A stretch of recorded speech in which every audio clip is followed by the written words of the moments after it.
aberta a audiência no processo em que autor do Ministério Público Federal e acusados Mauro Marcondes da Silva, advogado está presente, né, senhor? Luiz Inácio Lula da Silva, presidente, está senhor, presente. José Ricardo da Silva, está presente? Só advogado. Só advogado, né?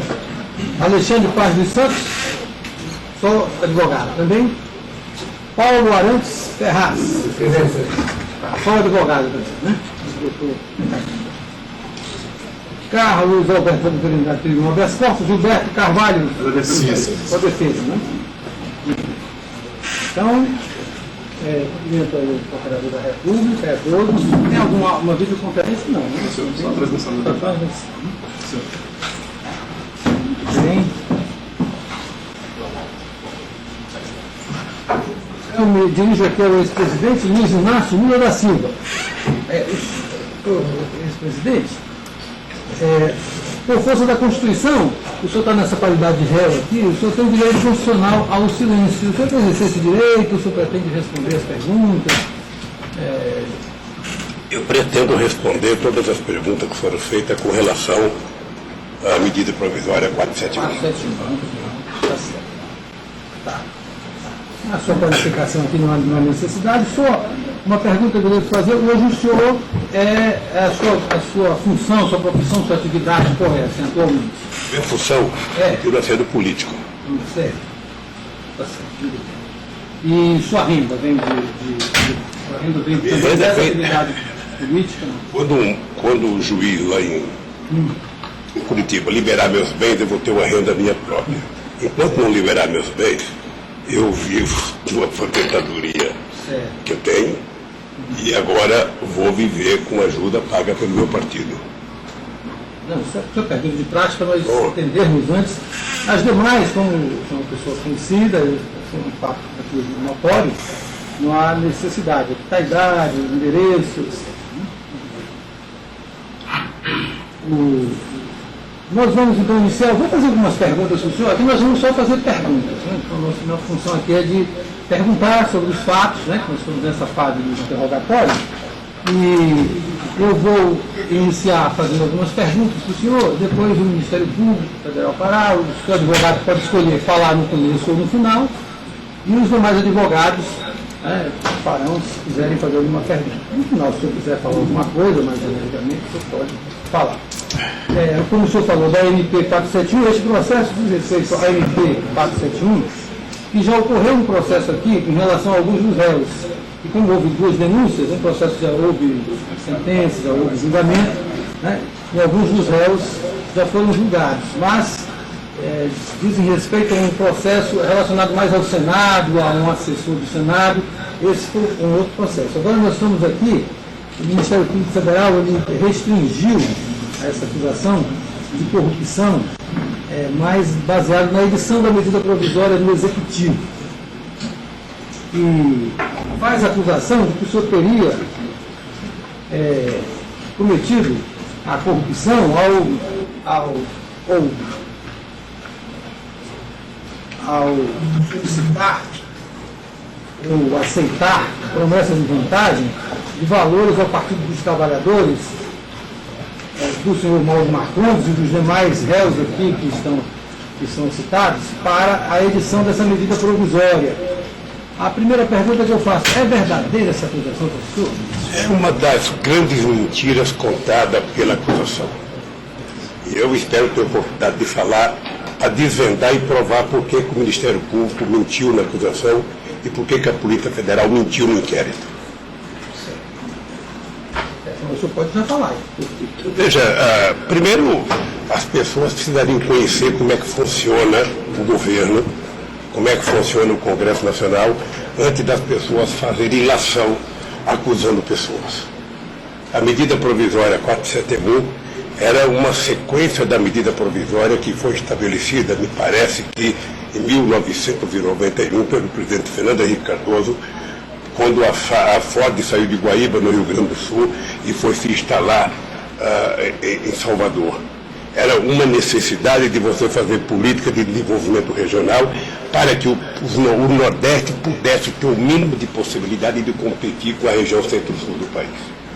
Essa medida provisória 471, ela tem origem nas brigas dos governadores do Nordeste e, sobretudo, na briga do governador de Pernambuco, na briga do governador de Goiás, na briga do governador do Ceará, que tinha interesse de levar a indústria automobilística para lá. Essa medida provisória ela foi originada no Ministério da Fazenda, passa pelo Ministério do Planejamento, passa pela Casa Civil. Quando a medida provisória é pronta, é enviada ao Congresso Nacional. Essa medida foi aprovada por unanimidade na Câmara, unanimidade, com o relator sendo de um partido adversário meu, que era o deputado Aleluia. Essa medida provisória foi aprovada por unanimidade no Senado, também com o relator chamado Sérgio Borges, governador da Bahia, portanto adversário meu. E essa medida provisória gerou uma possibilidade do Nordeste brasileiro deixar de ser o centro miserável do país e ter a oportunidade de competir. E eu, sinceramente, nunca imaginei que essa acusação fosse para frente. Eu participei ativamente do inquérito da Polícia Federal. Eu disse, na época, ao diretor da Polícia Federal, ao ministro da Justiça, que a impressão que eu tinha quando o delegado Cajado me fazia a pergunta é que ele não queria a resposta. E às vezes eu tinha a impressão que a minha resposta não tinha nenhum sentido para ele. Ele estava com uma tese determinada, sabe, que aquela medida provisória tinha sido uma coisa para alguém levar dinheiro. Alguém levou dinheiro, o povo de Pernambuco, o povo da Bahia, o povo de Goiás e o povo do Nordeste brasileiro. Aqui o Ministério Público Federal aponta que haveria, houve um contrato da MMC, que seria a Mitsubishi, a empresa, com o senhor Mauro Marcondes, e que ele seria a pessoa que teria, de certo modo, um acesso ao senhor. E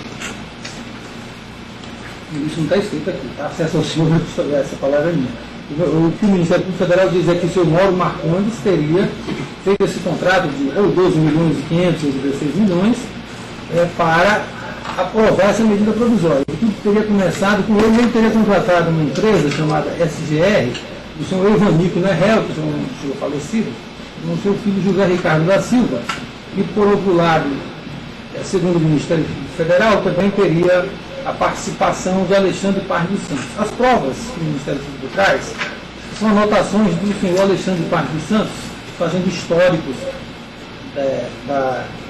desse trabalho que eles fizeram, dos trabalhos que eles fizeram.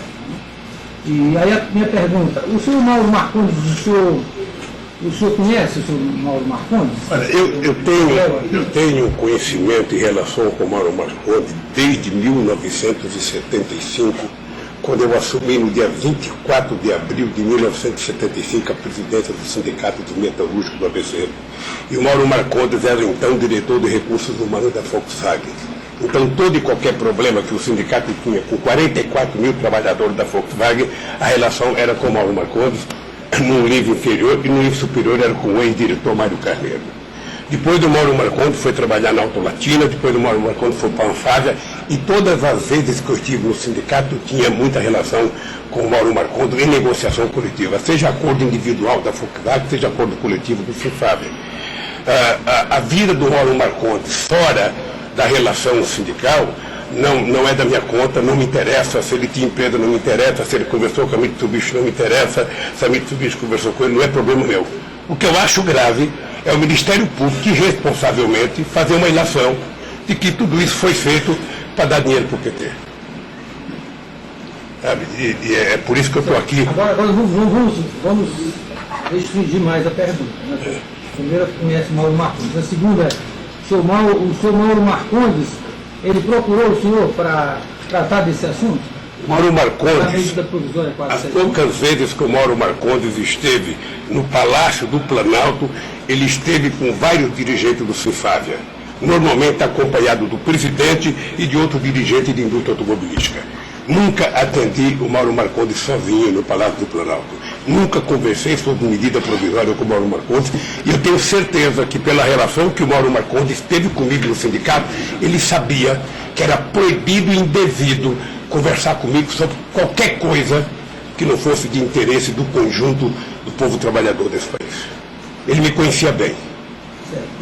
Aí voltando aqui, foi ouvido aqui o senhor Antônio Palocci, e ele como testemunha, e ele não disse detalhes, mas ele falou que o senhor Mauro Marcondes tinha acesso irrestrito ao senhor. É falsa essa acusação dele? Você me permite uma pequena... Claro. Na verdade, nós impugnamos a condição de testemunha do Dr. Antônio Palocci, porque entendemos que, como delator, ele tem interesse nas colocações e afirmações que ele fez. Só para registrar que tem essa impugnação. Isso, exatamente. Qualquer posição que ele esteja, porque ele foi indicado como testemunha nesse processo, Isso. não como colaborador, porque ele é antiga, mas... Isso, é que daí nós impugnamos, e é uma questão pendente de análise, Vossa Excelência, a validade do depoimento dele, porque é indiscutível que ele tem interesse. Esse é um capítulo da delação pela qual ele recebeu benefícios do Ministério Público. Mas aí ele faz essa afirmação, o senhor concorda que ele faz essa afirmação? Sim. E aí ele não explica por quê, mas eu quero fazer a pergunta para o senhor. A única explicação era porque ele deveria estar ganhando um prêmio por fazer delação no processo de Curitiba. Aí talvez ele tenha se prestado a contribuir com o Ministério Público, com as mentiras já contadas, para tentar passar um tom de verdade. E ele também fala que ele sabe pouco desse caso aqui, sabe mais de um outro processo que está em curso, mas ele disse que em uma certa ocasião, embora não diga a respeito desse processo, que o seu filho teria procurado por ele e que ele o senhor teria tido uma conversa com ele em 2012, e que o senhor disse que teria resolvido o problema do dinheiro que o seu filho tinha procurado para um evento de marketing, etc., que eu não me lembro mais do detalhe, e que teria conversado com o senhor Mauro Marcondes, teria resolvido, assim como fizera na edição da MP 471. São as palavras do senhor Palocci. Também não... Vanderlei, essa pergunta de respeito à medida provisória 471, Sério, porque de respeito ou de respeito a outra medida não provisória? é que diga respeito. Porque o Palocci não era do governo, o Palocci era deputado. Eu acho... Deixa eu explicar a pergunta. Deu uma discussão aqui nesse dia em relação se ele poderia falar ou não.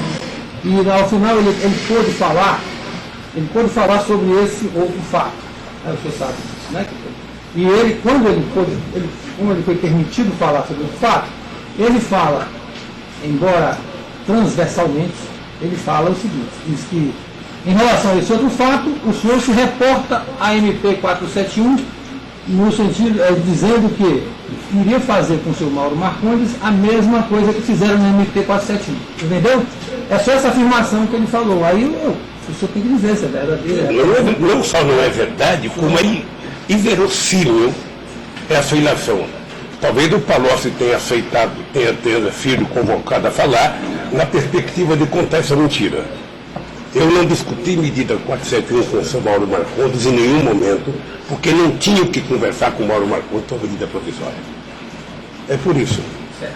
O senhor Gilberto Carvalho, ao seu ouvido aqui, ele disse que não sabe precisar a data, mas provavelmente em dezembro, final de novembro ou dezembro de 2009, ele lembra de uma ocasião em que ele levou o senhor Mauro Marcondes com pessoas da FAB, representantes de montadoras, até o senhor, que o senhor nunca realmente esteve sozinho com o senhor Mauro Marcondes, nem com ninguém, segundo ele, né, a afirmação dele.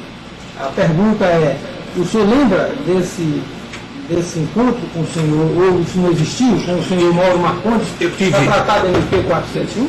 Eu tive muitos encontros com a indústria automobilística. Muito encontro.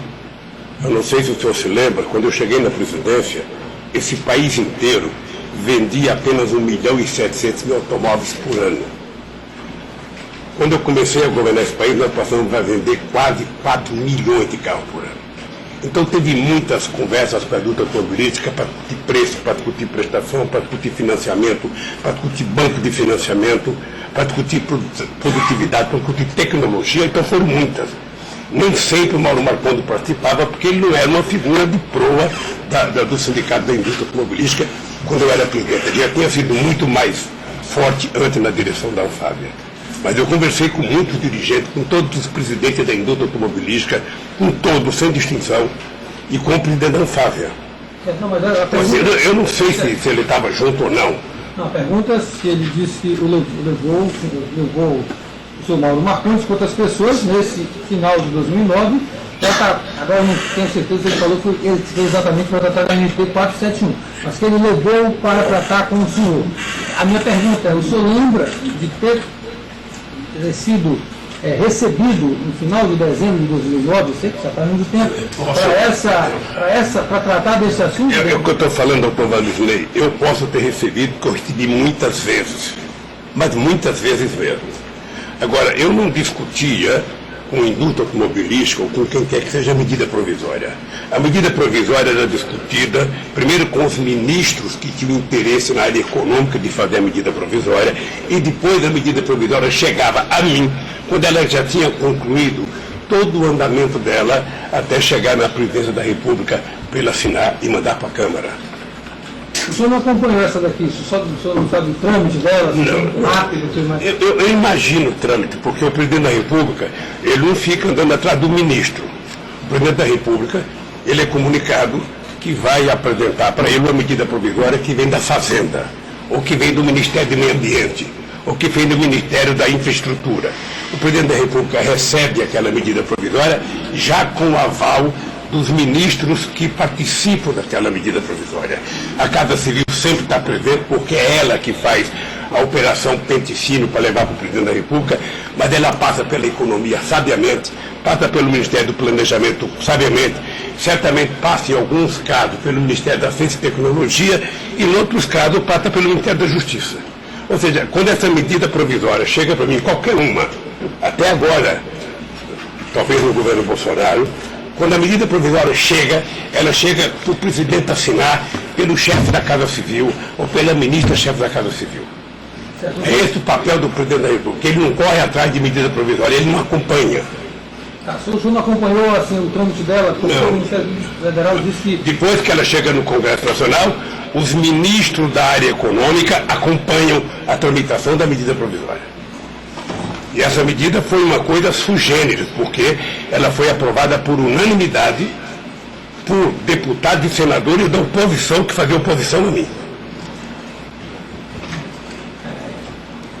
Eu lembro que na época que o Cajado, que era o delegado que foi fazer o inquérito, eu falei para o Cajado, tem uma forma mais fácil de você saber se teve corrupção.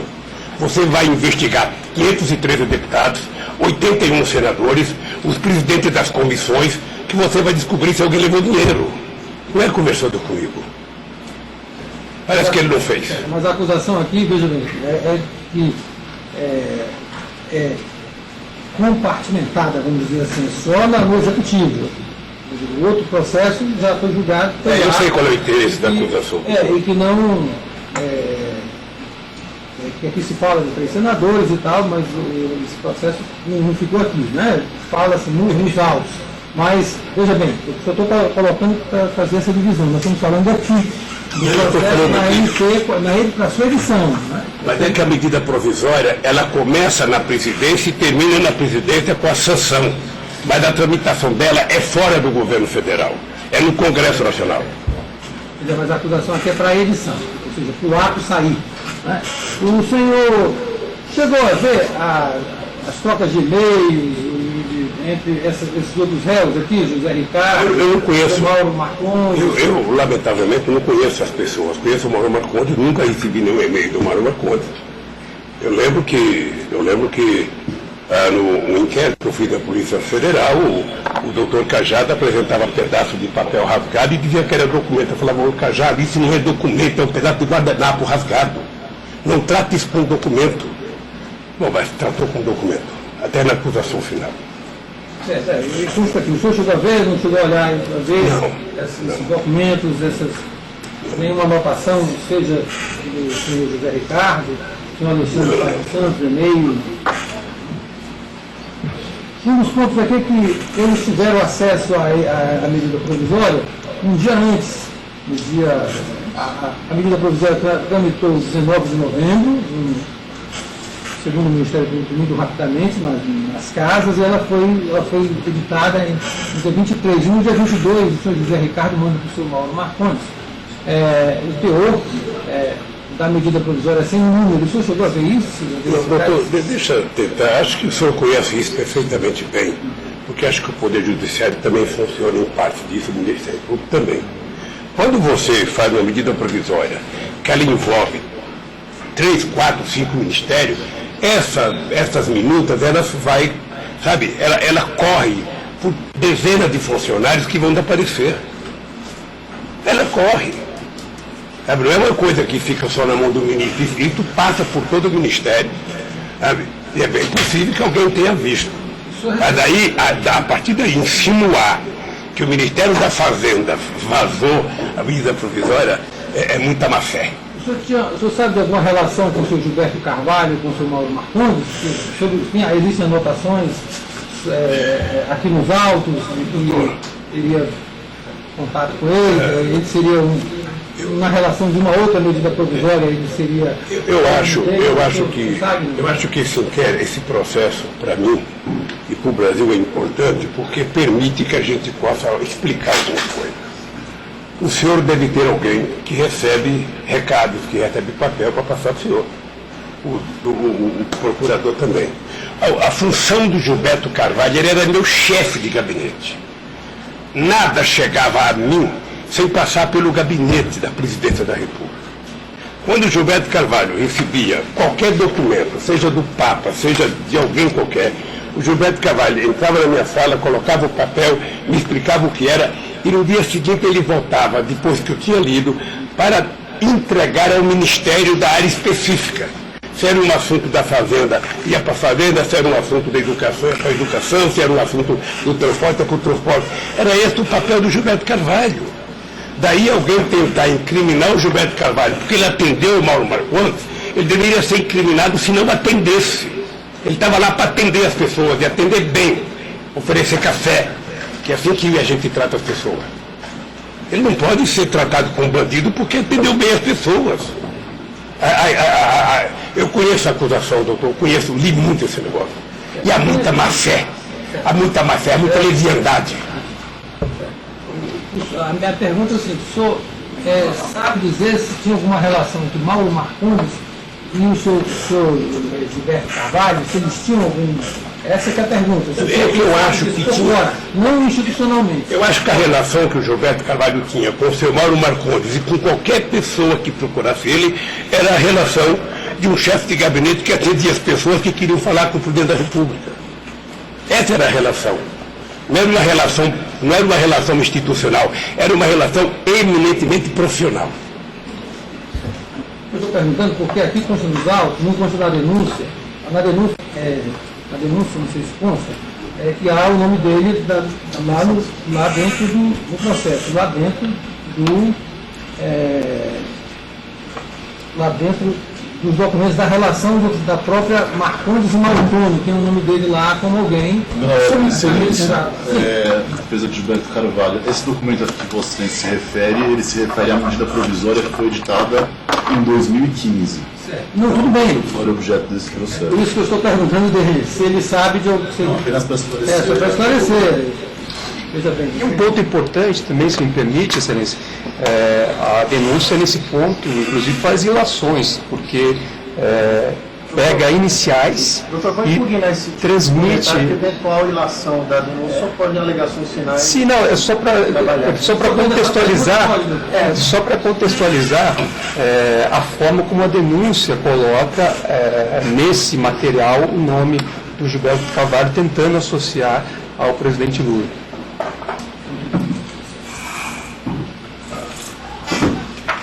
Bem, se eu tiver alguma dúvida ao final, eu farei para o senhor presidente.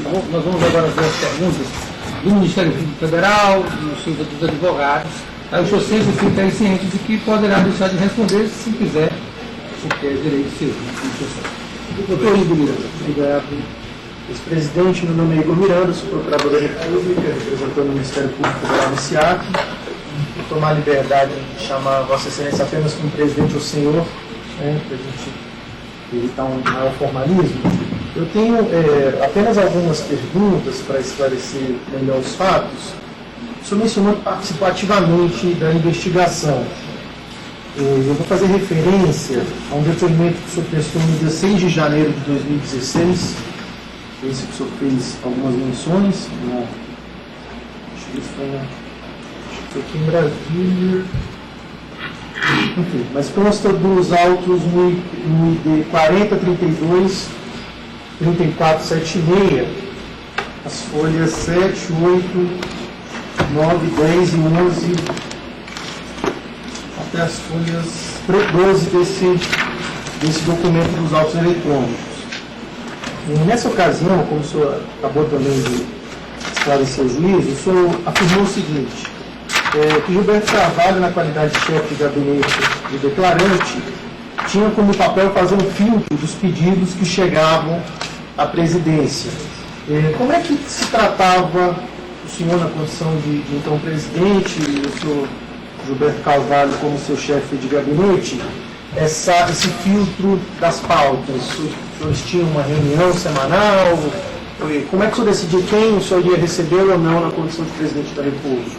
Eu não recebia quem ia receber, porque também é importante saber, procurador, que a Presidência da República é uma instituição, que ela tem gente que cuida de agenda, gente que cuida de gabinete pessoal. Então, se o Gilberto Carvalho tivesse que discutir uma agenda para me atender determinada pessoa, já não era mais o Gilberto Carvalho. Procurava a pessoa que cuidava de agenda, e essa pessoa que cuidava de agenda toda semana se reunia comigo para fechar a agenda da semana. É assim que funcionava. Quem era essa pessoa, né? O senhor lembra? Eu tive vários agendeiros, mas o último que trabalhou comigo chama-se César Alvarez. Então, possivelmente, se alguém procurasse o seu Gilberto, ele passava ao seu César e ele que... Se o cara... Excelência, pela ordem. Na verdade, a pergunta coloca como hipótese. Então, eu pediria apenas ao doutor Igor que formulasse a pergunta à luz de uma situação concreta. Eu estou muito concreto, doutor. Não, existe uma alegação, hipótese. Eu posso falar? Existe uma alegação aqui que o magistrado mencionou de uma eventual reunião do réu Mauro Marcondes com então presidente, especificamente para tratar da medida provisória 471. No interrogatório do senhor Gilberto Carvalho, ele confirmou que houve essa reunião, que afirmou que existiram outras, não soube precisar o momento, mas afirmou que outras pessoas estiveram nessa reunião.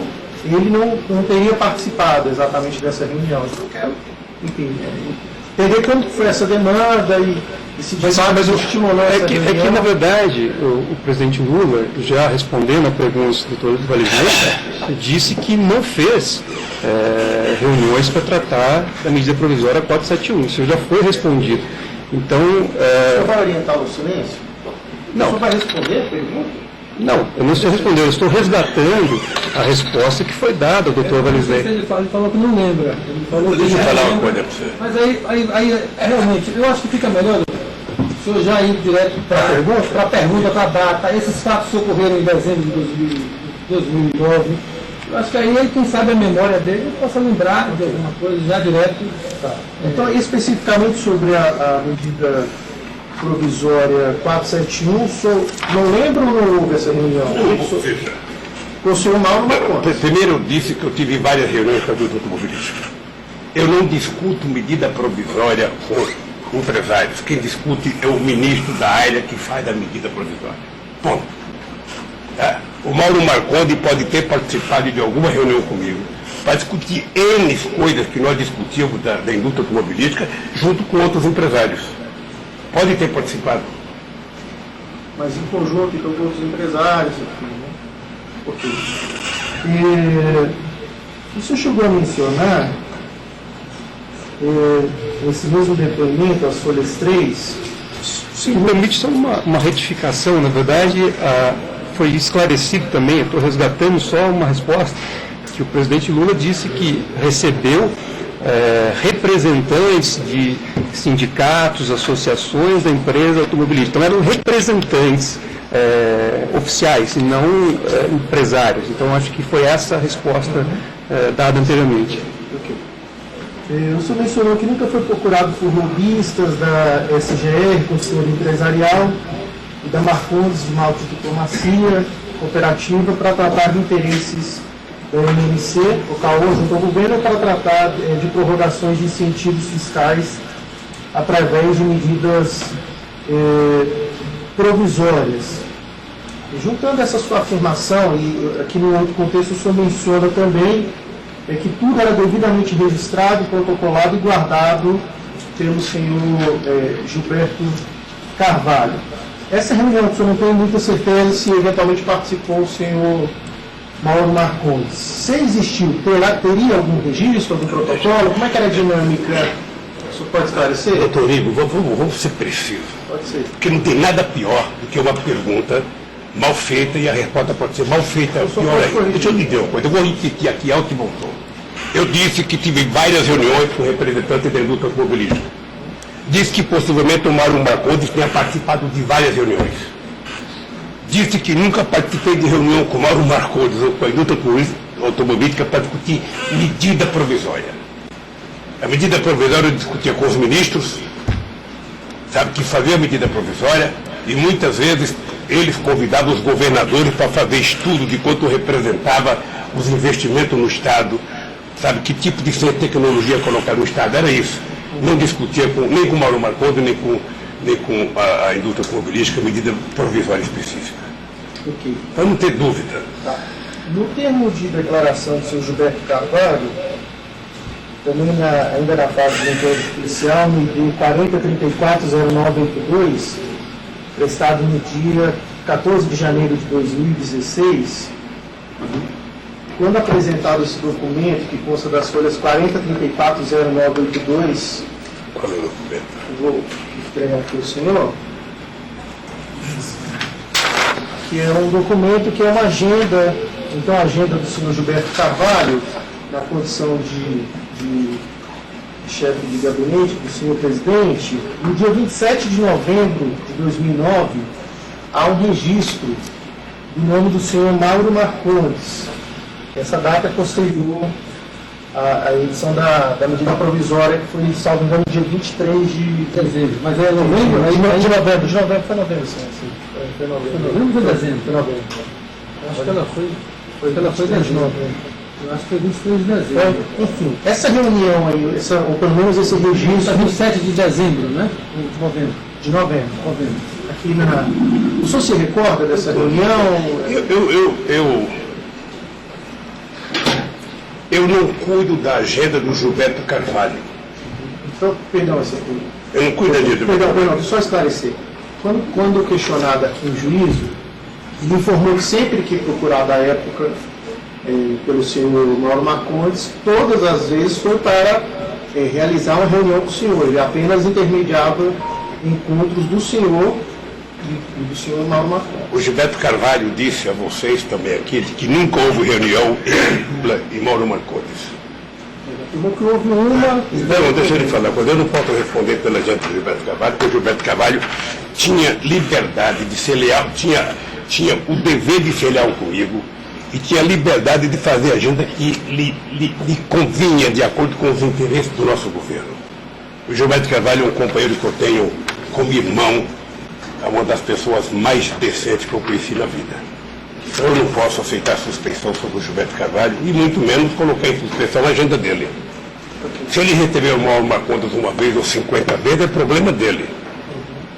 Mas só para esclarecer, ele falou aqui, no interrogatório, que ele recebeu e levou o senhor Mauro Marcondes. Só que ele não levou só. A minha pergunta foi, inclusive, o senhor estava só? Então ele falou, ele afirmou aqui que levou o senhor. Agora a lembrança dele é sua. Eu estou dizendo.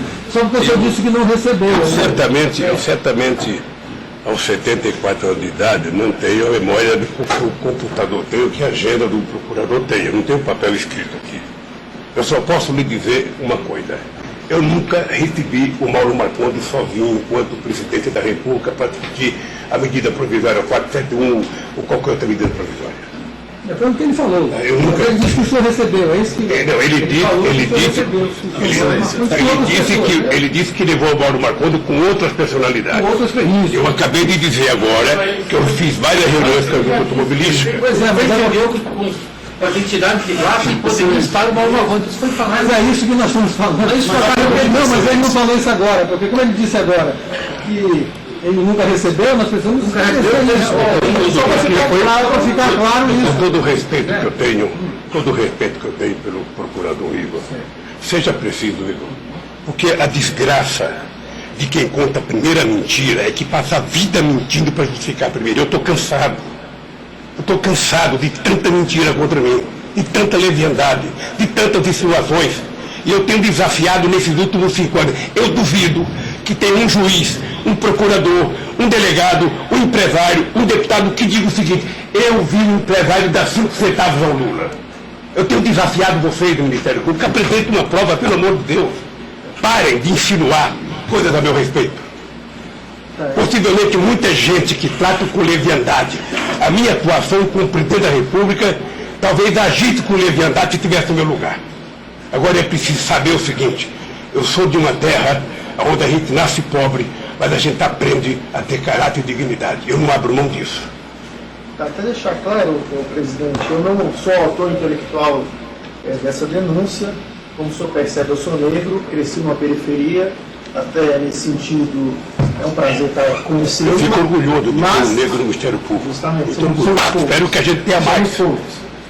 Mas é meu dever institucional buscar a verdade, nem estou aqui no intuito de ver a sua Deixa eu te condenação. falar. Por isso é meu dever perguntar, esclarecer Eu sei. se houve uma reunião, enfim. Se houvesse interesse de saber a verdade nesse processo, ele não teria sequer se transformado no processo. O Cajado teria pedido desculpa para mim e não teria mandado para o Ministério Público. O Ministério Público teria pedido desculpa para mim e não teria feito chegar o doutor Valdecei. Porque eu estou dizendo alto e bom som 24 horas por dia. 24 horas por dia. Eu desafio a instituição do Ministério Público a provar um deslize na minha vida. A gente não pode falar o mesmo de alguns procuradores. Eu peço que o senhor Ele pode concentre ver. aqui nos fatos. Vamos concentrar nas respostas. A respeito desse processo, o senhor não lembra muito bem, então, o conceito dessa, quando foi essa reunião, enfim, acha que se pode ter contato com a presença do senhor Mauro Marcondes, mas tanto o senhor Mauro Marcondes como o senhor Gilberto mencionaram alguns documentos que o senhor Mauro teria apresentado ao Gilberto, o seu chefe de gabinete, para entregar ao senhor, enfim, Pela ordem, para excelência. subsidiar essa reunião. O senhor confirma, deixa eu terminar a pergunta aí, o senhor pode impugnar, enfim. O senhor confirma, o senhor recebeu algum material, o senhor recorda do que seria esse material? Excelência, nós temos um problema aqui que decorre do fato do interrogatório ter sido gravado, ter 1 hora ou mais tempo de discurso de resposta do interrogando, e se apresenta ao interrogando agora menções descontextualizadas, coisas que acha que foram ditas. Então eu peço por gentileza que, se for, ao menos não da defesa de Gilberto Carvalho, que se for referido alguma fala, alguma declaração de Gilberto Carvalho em seu interrogatório, que seja mostrado no vídeo do interrogatório. Porque, por exemplo, ele não disse em nenhum momento que recebeu documentos de Mauro Marcondes. Ele disse que não se recorda e que, se recebeu, foram registrados. Então, o tempo inteiro, nós estamos botando palavra na boca das pessoas, e é importante que se aponte que minuto foi dito e que nós abramos o vídeo e que o vídeo seja, então, exibido, para que o interrogante, de fato, possa responder à sua pergunta, a pergunta feita, a partir de uma premissa clara. Eu vou fazer uma impugnação, contra a impugnação, doutor. Houve pedido expresso das defesas para dispensa até do presidente Lula e do seu também, dos interrogatórios dos demais. Todos estiveram com a presença dos seus defensores técnicos, enfim, cada um pode impugnar eventual pergunta que eu fizer. Vossa Excelência. Eu estou me fazendo expressa referência a uma prova que consta dos autos, mencionando inclusive onde ela está, né? Então, por gentileza, eu peço a Vossa Excelência que mencione, o senhor fez referência ao interrogatório de Gilberto Carvalho. Eu peço a Vossa Excelência que mencione o minuto em que ele confirma ter recebido as missivas que o senhor disse que ele confirmou receber. existe uma incoerência nos dois depoimentos, como o senhor mesmo acabou de pontuar, entre o seu cliente, o Mauro Marcondes, o Gilberto, que não se recorda e afirmou que se recebeu, registrou e encaminhou ao presidente, Mas o que Vossa Excelência disse ao presidente foi que o e o Gilberto Mauro que Carvalho afirmou que recebeu. entregou, enfim, e é isso que eu estou perguntando ao presidente, que pode ter um esclarecimento, se houve ou não houve, apenas isso. Essa pergunta que Vossa Excelência fez. Eu estou aqui como cidadão comum, prestando esclarecimento que for importante para a República Federativa do Brasil. Eu vou repetir com todas as letras. Se em algum momento do trabalho do Gilberto Carvalho no meu gabinete, o chefe ele recebeu algum documento de Mauro Marcondes ou de qualquer outra pessoa do Brasil ou de fora do mundo, o Gilberto Carvalho tinha a obrigação de colocar o documento na minha mesa. No dia seguinte, recolhi o documento para entregar para os ministros que cuidavam daquela parte. Eu já falei, força, educação, transporte, indústria. Essa era a função nobre do Gilberto Carvalho. Não tem nenhum crime o Gilberto Carvalho ter entregue 1, 2 ou 3 papéis. Não tem nenhum crime. Eu já disse também com todas as letras, é bem possível que o Mauro Marcondes participou de várias reuniões junto com os setores da indústria automobilística, eu acabei de dizer. Não me pergunte por uma específica, porque faz 10 anos que eu deixei a presidenta, faz 11 anos dessa medida provisória, e eu não tenho uma agenda aqui. Não me pergunta, eu sou dizendo que eu recebia. Eu não estou negando que eu recebi o Mauro Marcondes junto com a indústria automobilística. Agora, o que eu não posso é confirmar uma mentira que foi contada no inquérito. É só isso, doutor. Mas conto com a minha boa vontade, que eu estou disposto a colaborar. Só atendendo em parte a impugnação dele, preciso colocar uns segundos onde foi, se houver uma afirmação, Tudo bem. foi interrogatório judicial, foi judicial. Esses agora que eu mencionei, apenas para registro, foram nos interrogatórios judiciais, não tem alguns segundos onde foram ditas, né, essas expressões. Eu vou mostrar ao senhor um documento que consta dos autos no ID 40323476, é um e-mail encaminhado pelo senhor Mauro Marcondes ao senhor Gilberto Carvalho, e-mail gilcarvalho@planalto.gov.br, tá? E não é relacionado diretamente à medida provisória 471, mas ao final existe o seguinte parágrafo, tá? De autoria do senhor Mauro Marcondes, pressupõe-se, né? Da primeira. Estou recorrendo mais uma vez ao amigo para cumprir essa incumbência daquela forma informal e low profile que só você consegue fazer sem as formalidades e no momento oportuno. Esse e-mail era no intuito que chegasse algumas informações ao senhor. O senhor conhece esse e-mail? Foi apresentado pelo senhor? Ele não disse que é para mim. Não, sim. O senhor afirmou isso. Igor, é você que está interpretando. O senhor afirmou isso no seu e-mail e falou... Você está interpretando aqui que o que o Mauro Marcondes disse, sabe? Olha só. Primeiro, deixa eu dizer, qualquer cidadão que conversasse com o Gilberto Carvalho ia elogiar o Gilberto Carvalho. Porque pense num gentleman, pense numa figura educada e respeitadora. Então, se o Mauro Marcondes dirigiu palavra de elogio ao Gilberto Carvalho, era obrigação do Mauro Marcondes, porque eu elogio o Gilberto Carvalho até hoje. Segundo, aqui em nenhum momento fala que é para entregar para mim. Você que está dizendo, Igor. Não, o senhor afirmou também isso, confirmou, esclareceu que... a minha pergunta não é isso, que se entregar para o senhor, não. Porque isso que não diz respeito a 471. A minha pergunta era o que o senhor sabe dizer, o que seria essa expressão entre eles dois, né? Informal pela ordem e low profile, o senhor sabe o que ele queria dizer com isso? Esse é objeto de outro processo, inclusive. E é uma comunicação de terceiro, quer dizer, o e-mail envolve terceiros, não dá para o presidente comentar uma correspondência de terceiros. Mas, Excelência, perdão, doutor Alexandre, interromper, mas o que há no processo é uma página em que consta uma mensagem escrita. Não há arquivo de e-mail, não há qualquer elemento que permita concluir que este documento foi de fato enviado ao e-mail Gil Carvalho@planalto. O que se tem como prova é uma página de papel em que há essa mensagem escrita. Apenas para que o interrogando também tenha consciência do que está nos autos. E objeto de outro processo. Não é nessa medida provisória, nós estamos falando disso em outro processo.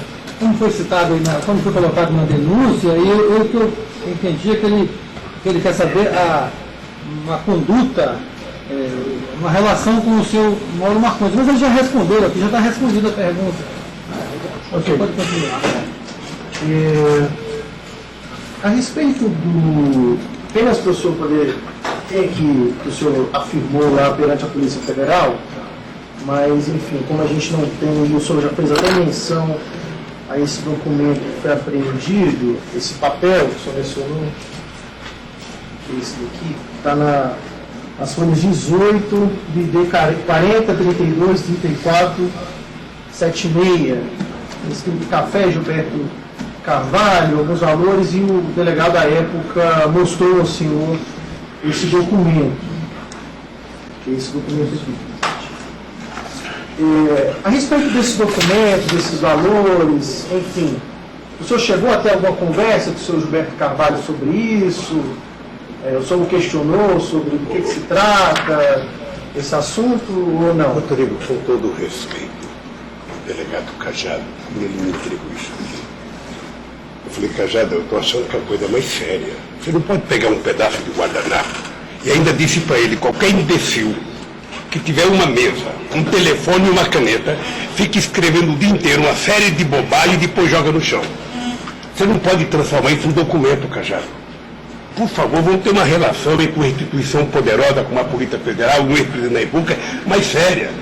Mas como era preciso passar a ideia que tinha havido corrupção, sabe, colocar isso num documento. E não é um documento. E, sinceramente, eu não sou obrigado a conhecer e a responder papel que alguém escreveu e jogou no lixo. Okay. A respeito da medida provisória 471, o senhor já mencionou que já existiu pleito de vários governadores à época, né, pela sua renovação, enfim, o senhor recebeu diversos representantes desse mercado, né, existiu um pleito, enfim, bem grande nesse sentido. Existe um e-mail datado do dia 22 de 11 de 2009, esse e-mail, ele consta no e-mail 40, 32, 34, 76, as páginas 19, no dia 22 de 11, é um dia antes da edição da então medida provisória 471 de 2009, que foi publicado no Diário Oficial da União, no dia 23 de 11 de 2009. E esse e-mail, ele foi enviado pelo senhor José Ricardo a algumas pessoas, ao senhor esposo do senhor Mauro Marcondes e algumas outras pessoas, com o conteúdo da medida, a redação da medida, que seria a redação então aprovada da medida provisória, ainda sem a numeração, e também com as razões que justificavam esse ato normativo. O senhor já até fez uma menção, enfim, que esse texto rodou em diversos locais ali, enfim, poderia... Eu vi esse texto. Sim, sim. Não foi uma redação da medida provisória. O senhor mencionou que rodou em diversos locais, poderia ter vazado de qualquer local. Mas há uma... Senhor presidente? Não, é que eu pediria, inclusive, a Vossa Excelência, e peço ao doutor Valisney, assim, as perguntas, elas precisam ser objetivas. Porque se os considerandos forem maiores que as perguntas, isso atrapalha aqui o esclarecimento. Então, eu pediria a Vossa Excelência que fizesse a pergunta objetiva, sem considerandos, porque aí Vossa Excelência pode, eventualmente, incorrer em erros factuais, como já foi alertado aqui pelo colega advogado, e isso causa uma certa... O senhor está impugnando ou fazendo hipótese? Não, eu estou impugnando. Eu iniciei dizendo que eu estava impugnando e Vossa Excelência faça a pergunta direta, objetiva. Vou fazer a pergunta direta. Sem precisar da confirmação. Ele coloca num parágrafo, ele atribui a ele o suposto lobby da inclusão na medida provisória da destinação de 10% para engenharia, pesquisa e desenvolvimento das empresas. E ele atribui que teria sido um lobby realizado por ele nesse sentido da inclusão desse dispositivo na medida provisória. O senhor se recorda como se deu, isso aqui eu vou apresentar o e-mail, se o senhor quiser ler o que ele disse, é claro que não foi o senhor não foi nem copiado no e-mail. O senhor sabe como se deu, o senhor se recorda como se deu a inclusão desses 10%? O senhor participava desse tipo de gestão de decisão para fluir? Me permita, presidente, eu vou fazer uma colocação, doutor Valisney, doutor Igor, que é o seguinte, tudo isso já foi respondido. Nós estamos agora, na verdade, voltando e tentando ver uma outra forma de fazer a pergunta. Então, o presidente já disse como eram discutidas as medidas provisórias, e isso, na verdade, está sendo repetitivo. Então, eu pediria, doutor Valisney, que nós pudéssemos realmente não repetir perguntas, porque senão é uma forma... forma... Essa não foi repetida. A minha pergunta foi se ele sabia que foi um dia antes. A pergunta é outra. Sobre essas afirmações, se ele tem alguma coisa a dizer, porque essas são as provas que estão juntadas. Isso. Nós temos provas que até que ele respondeu que não são provas, mas vejam bem, são documentos apreendidos com os outros réus. Né? Podem ser documentos ou não, mas foram apreendidos no escritório da CGR, relatos, documentos, relatos, outra testemunha aqui, Brujinski, agendas, etc. E isso no Ministério Público foi prova, pode não ser para a defesa, para ninguém, mas aqui. Então, diante disso, a minha pergunta foi uma. Agora, realmente o senhor tem razão, se o doutor Igor pudesse ser direto logo, e eu acho que ele foi agora. O senhor tem conhecimento disso, sabe disso? Pronto, aí eles respondem rapidamente. Exatamente. Porque, só para fazer um esclarecimento a Vossa Excelência, também ao doutor Igor, o presidente, me parece, já fez uma explanação sobre como eram editadas as medidas provisórias, toda a tramitação. Então, a partir disso, talvez as perguntas possam realmente ser mais objetivas. Esse é um suposto documento, enfim, se é que é documento, de terceiros. Então, a premissa de que o presidente conhece não é verdadeira. Então, não pode ser embutida na pergunta. A respeito daquilo que está na norma, né, que foi incluído na norma, que é a respeito da destinação de 10% para P&D, né, pesquisa e desenvolvimento, se o presidente tem ciência de como isso foi incluído na legislação. Doutor Igor, posso dar uma colaboração? Eu não tenho conhecimento, mas um dos interesses de fazer com que a indústria automobilística fosse para o Nordeste brasileiro era tentar levar para lá investimento de ciência e tecnologia. Só para você ter ideia, a Ford na Bahia, ela talvez tenha o maior centro de engenharia da indústria automobilística em Camaçari, porque esse era um dos compromissos de fazer com que a indústria automobilística se deslocasse do eixo Rio-São Paulo para o eixo Centro-Oeste-Nordeste. Esse era o objetivo, era fazer transferência de ciência e tecnologia. Isso só pode ser feito com investimento. Agora, se perguntar para mim se eu sei quanto foi, não sei. Mas já existiu então essa intenção de... A intenção do projeto original, desde a primeira medida provisória do presidente Fernando Henrique Cardoso, quando a Ford saiu de Guaíba, no Rio Grande do Sul, e foi para Camaçari, na Bahia, já era esse. A respeito a sua relação com o senhor Mauro Marcondes, apenas para esclarecer, quando o senhor foi ouvido no dia, sem me perdoa insistir, mas eu quero fazer uma pergunta específica sobre essa afirmação. No dia 6 de janeiro de 2016, vou repetir então, não tem problema. 40, 32, 34, 76, quando questionado, só foi bem incisivo e disse que, enquanto foi presidente da República, não atendeu nenhum pedido formulado por Mauro Marcondes. O que o senhor queria dizer a respeito disso? Perdoa estar sendo repetitivo, mas o que o senhor quis dizer com pedidos? Eram reuniões, eram pleitos também? O que o senhor quis dizer que o senhor não atendeu nenhum pedido formulado por senhor Mauro Marcondes? É porque certamente a pergunta deve ter sido feita por atendida com o pedido do Mauro Marcondes. É por isso que eu falei que a pergunta deve ter Te falado. induziu a isso, então. A pergunta provavelmente te induziu a expressão do dito. Olha, eu tive uma relação de muito respeito com o Mauro Marcondes, uma relação conflitiva. Você deve ter acompanhado, você era muito novo.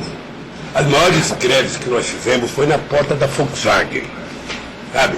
Eu fazia assembleia 1h da manhã, meia-noite, 4h da tarde, xingando o Mauro Marcondes. Isso não permitia que eu não o tratasse com respeito na relação humana. Porque eu aprendi desde pequeno a ser civilizado e aprendi de que mesmo eu tendo divergência com alguma pessoa, eu tenho que tratar a pessoa com respeito se eu quiser ser respeitado. A minha relação com o Mauro Marcondes era exatamente essa. Uma relação de adversários que se respeitavam. Na época também da presidência, aí não, né? Já tinha mudado um pouco. A presidência mudou, porque eu não tinha conflito com ele. Ok.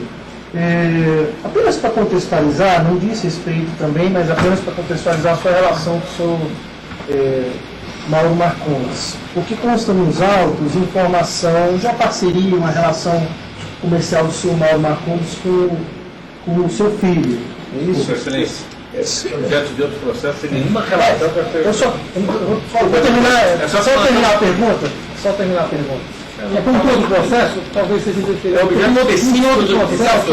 A não ser que o senhor, a minha pergunta vai ser como o senhor Palocci, que ele retornou a voltar. Uma pergunta contextualizando antes de eu fazer a minha pergunta. Próximo processo. Cara, eu tô só vou fazer a pergunta, não vou repetir. Não vou queimar a pergunta. Não vou queimar a pergunta. Sei que essa, enfim, a relação foi posterior, enfim. Mas à época, já existia alguma relação comercial na época, em 2009, entre seu filho e Não. Não existia, né? Eu tenho conhecimento, não. Para ser mais perguntas, excelência. Perguntar primeiro ou depois? No final. No final. Então vamos começar aqui. Vou passar a palavra aqui ao advogado de São Mauro Marcondes, doutor. Aqui está melhor, né? Mauro Marcondes, doutor Daniel Romero, doutor Roberto Coisa. Muito obrigado. Tem pergunta? E advogado de. Subir aqui para. Advogado José Ricardo da Silva, doutor Marlos Arnes e doutora Cláudia. Pergunta. Advogado de Alexandre Paz dos Santos, doutora Isabela. Pergunta. Advogado de Paulo Arantes Ferraz, doutor Marcelo Turbay, doutor Cacai. Perguntas? Advogado de Universo Carvalho, doutor Leandro Raça.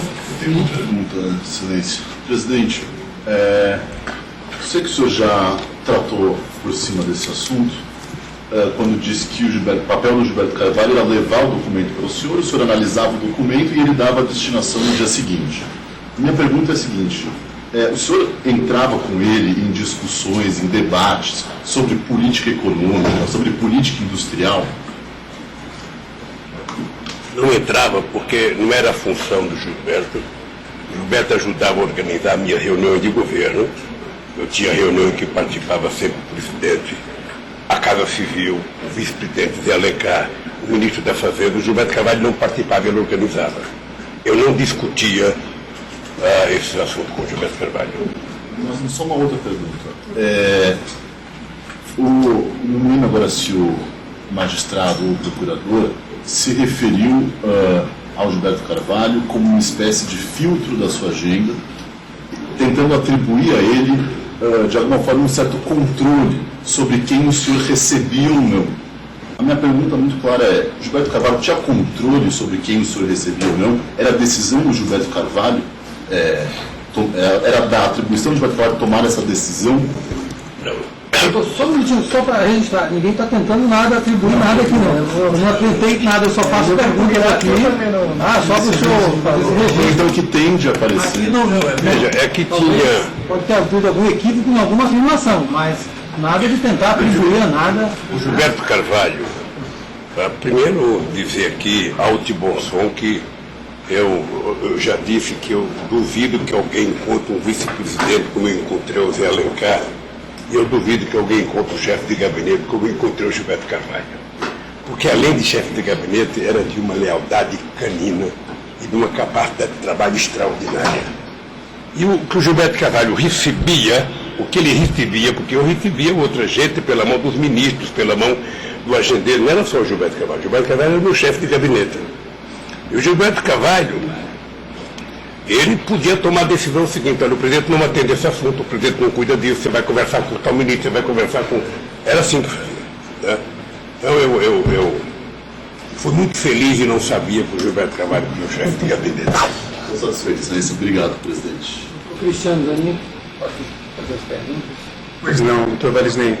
Presidente, o senhor respondeu aqui a todas as perguntas do meritíssimo juiz, doutor Valisney, do doutor Igor, procurador da República, mas esse processo trata fundamentalmente de uma acusação que nós impugnamos, existe a defesa apresentada aqui nos autos, que a medida provisória 471 de 2009 teria gerado uma contrapartida para o Partido dos Trabalhadores. Essa afirmação do Ministério Público tem algum fundamento ou ela é mentirosa? Ela é totalmente mentirosa. Primeiro, porque o Gilberto Carvalho nunca tratou de finanças do PT. Segundo, porque eu nunca tratei, em todas as campanhas que eu participei, olha, se tem um cidadão com experiência em campanha, sou eu. Né? Perder tem essas vantagens, faz a gente concorrer muitas vezes. Nunca eu tratei, e muito menos o Gilberto Carvalho. Então é uma ilação totalmente mentirosa e que eu repudio, sabe, qualquer tentativa de jogar em cima do Gilberto Carvalho ou de mim qualquer ação ilícita com relação a dinheiro, à campanha e ao PT. Era essa a pergunta, só, doutor Valisney, agradeço a Vossa Excelência. Eu só vou fazer a última pergunta, depois, falando nessa pergunta, e a afirmação aqui do Ministério Público, que o valor de 4 milhões citado nesse mês, justamente o valor acertado inicialmente com o valor da propina a ser paga na forma de contribuição ao Partido dos Trabalhadores. O senhor sabe dizer, não era sua atribuição nem do senhor Gilberto Carvalho fazer essa arrecadação de campanha? Era terminantemente proibido qualquer discussão de dinheiro próximo da presidência da República. Numa campanha política você tem um tesoureiro que não é nem um tesoureiro do partido, é um tesoureiro constituído só para a campanha política, que é revistado e que presta contas e que tem o nome na Justiça Eleitoral. Então, a arrecadação no final de 2009, em novembro de 2009... Não existe possibilidade. Era feita a arrecadação do partido... Essa é uma mentira com M maiúsculo. Essa é uma mentira com M maiúsculo. Doutor Valisney, se o senhor permitir, eu queria fazer algumas considerações.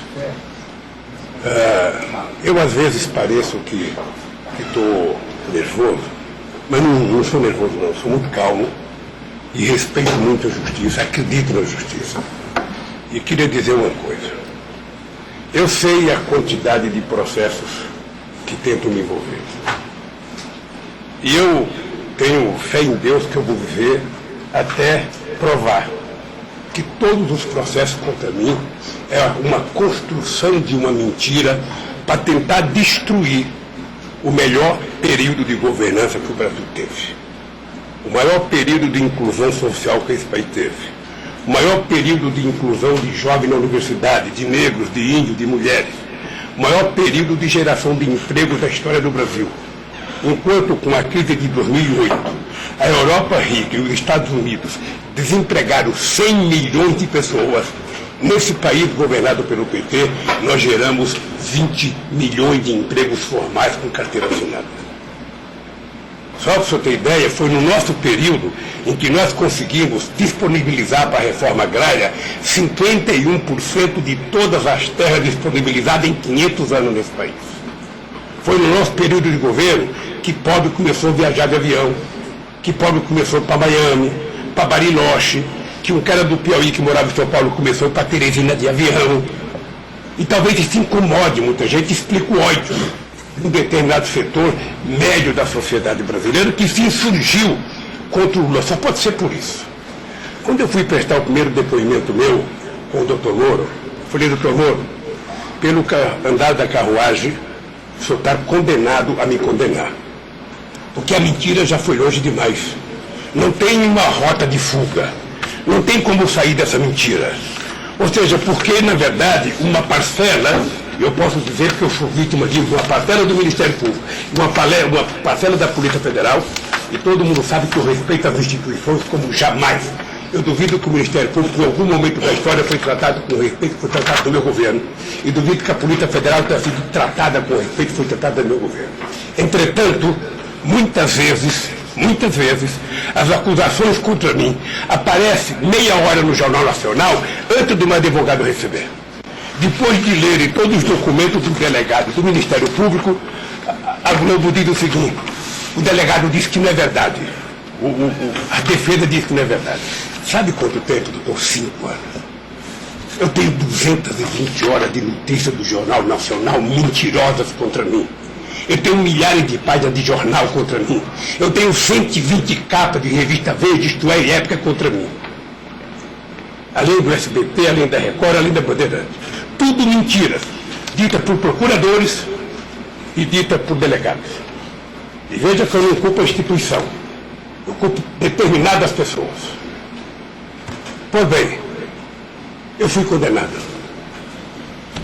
Eu fiquei chocado, porque eu fui condenado por um crime indeterminado, ou seja, o Moro não sabia que crime que eu cometi. Então vai para o fato indeterminado mesmo.